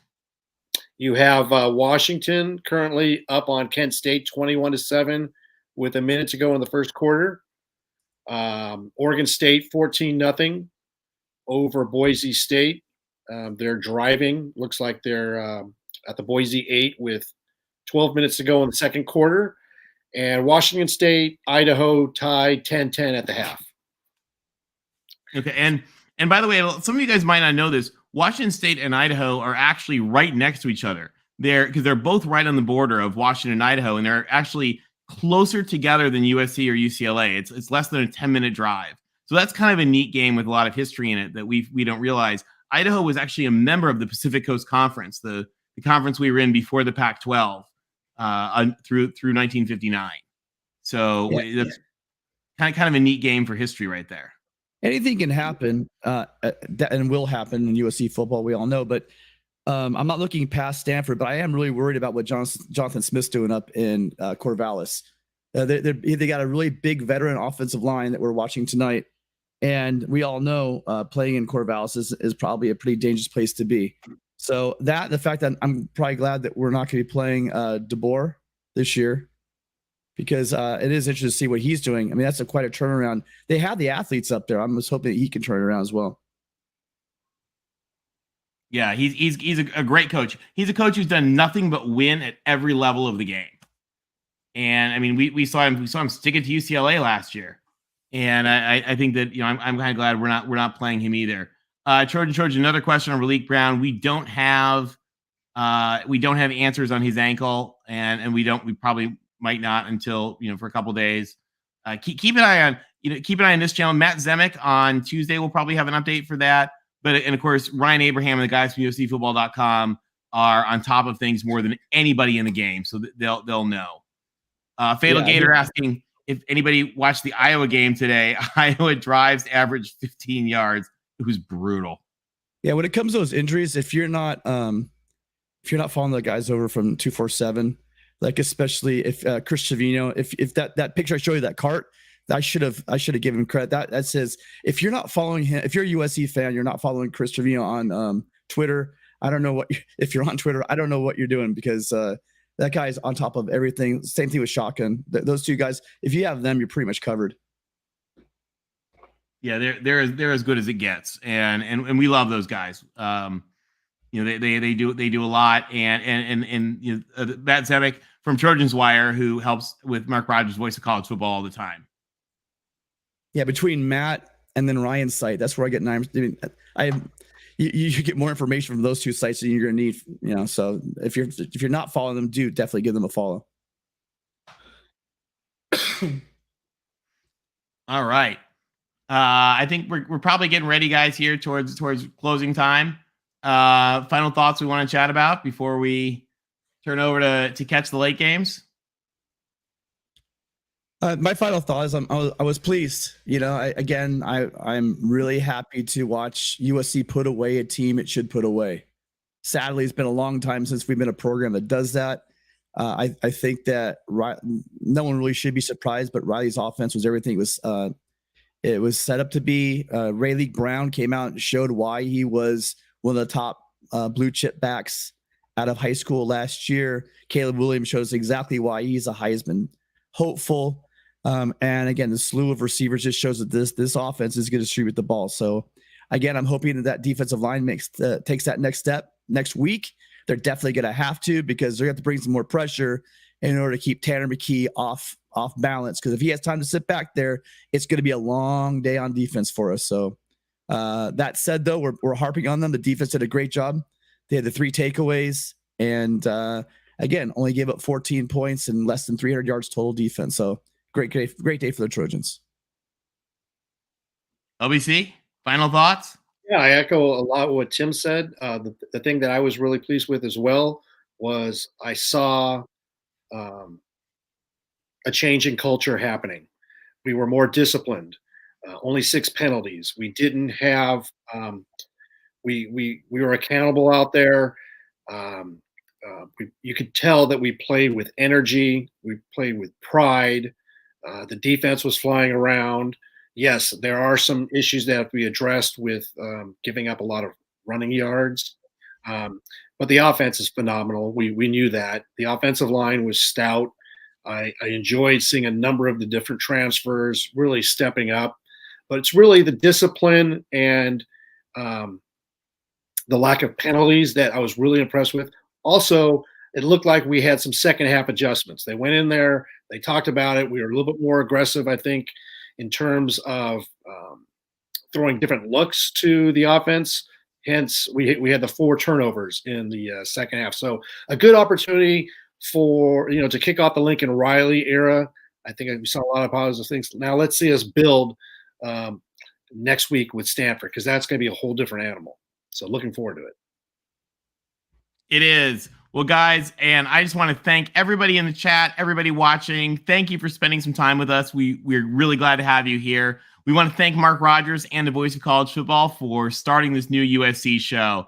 Guys, this was an energy that we've been waiting for. This was the Trojans who are back. I can't be more excited based on the comments in the chat and the text you guys have sent. I know you can't either. Guys, the Trojans are back, and we'll see you next week. Fight on SC. Thank you all for sharing your night with us.